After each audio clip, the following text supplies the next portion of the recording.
Hello friends, welcome to my channel creative corner 505. शाळेत किंवा ऑफिसमध्ये डब्यावर नेण्यासाठी आज मी तुमच्यासाठी बनवून दाखवणार आहे बटाट्याची भाजी, जी एकदम ड्राय पण नाही आणि जास्त रस्सा पण नाहीये. ज्युसी, चटपटीत अशी ही भाजी होणार आहे. तर त्यासाठी मी सुरुवातीला एका पॅन मध्ये तेल गरम करत ठेवलं आहे. त्यामध्ये अर्धा चमचा जिरं, 2 तेजपत्ता, त्यांना आपण पहिले फ्राय करून घेऊया. आणि नंतर मी एक साधारण मोठासा कांदा बारीक चिरून घातलाय. त्याला सुद्धा छान फ्राय होऊ द्या.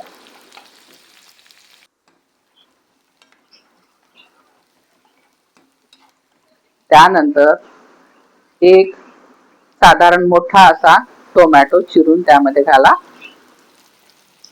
त्याला सुद्धा तेलामध्ये फ्राय होऊ द्या, चांगलं शिजू द्या, शिजून सॉफ्ट होऊ द्या.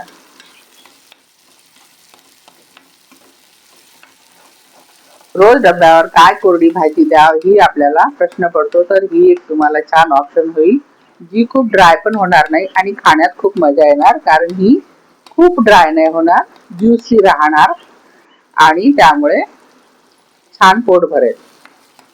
त्यामध्ये मी थोडंसं कोथिंबीर घातली आहे. कोथिंबीरीच्या ज्या बारीक कोळ्या दांड्या असतात त्या बारीक चिरून घातल्या.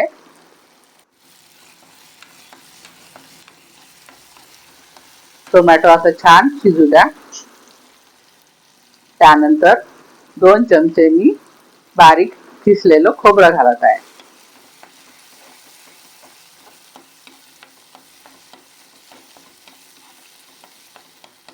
आता आपण कोरडे मसाले घालूया, ज्यामध्ये सर्वप्रथम अर्धा चमचा हळद, 1 चमचा गरम मसाला आणि कलर येण्यासाठी लाल तिखट, काश्मीरी लाल तिखट ते पाऊण चमचा घातला आहे, किंवा तुमच्या चवीप्रमाणे तिखट कमी जास्त करू शकता. त्यानंतर चवीपुरते मीठ घाला. हे सर्व छान फ्राय होऊ द्या. मसाले चांगले भाजले गेले पाहिजे. मसाले भाजून असे तेल सुटू लागले की त्यामध्ये आता आपण चिरून ठेवलेले बटाटे घालूया. मी हे साधारण मोठे, खूप मोठे नाही किंवा छोटे नाहीये, मध्यम आकाराचे 4 बटाटे घेतले आहेत, जे असे बारीक बारीक कापून घेतले होते आणि पाण्यामध्ये टाकून ठेवले होते. साला सकटच घेतलेले आहेत हे. तुम्हाला पाहिजे तर त्याची साल काढू शकता.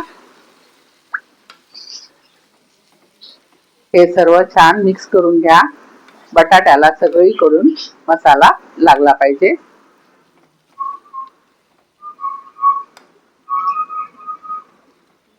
चार ते 5 मिनिट असंच तेलामध्ये त्याला फ्राय होऊ द्या. आणि त्यानंतर अर्धा ग्लास मी पाणी घातलंय बटाटे शिजण्यासाठी.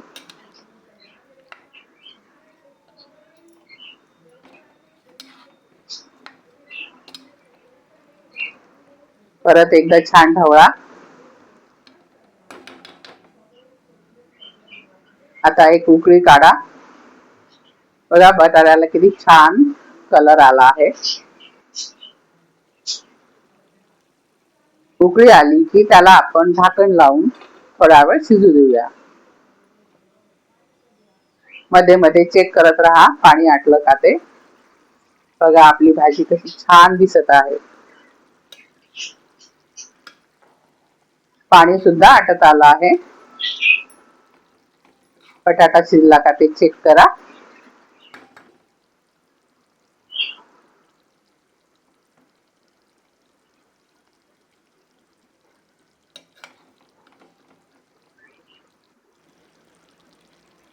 आपले बटाटे शिजून तयार झाले आहेत.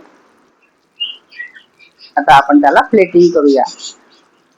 छान तर्री सुटली आहे आणि चमचमीत सुद्धा दिसत आहे. तुम्ही नक्की ही भाजी ट्राय करून बघा, तुम्हाला आवडेल. आवडली असल्यास प्लीज लाईक करा, कमेंट करा, शेअर करा आणि माझ्या चॅनलला सबस्क्राईब करा.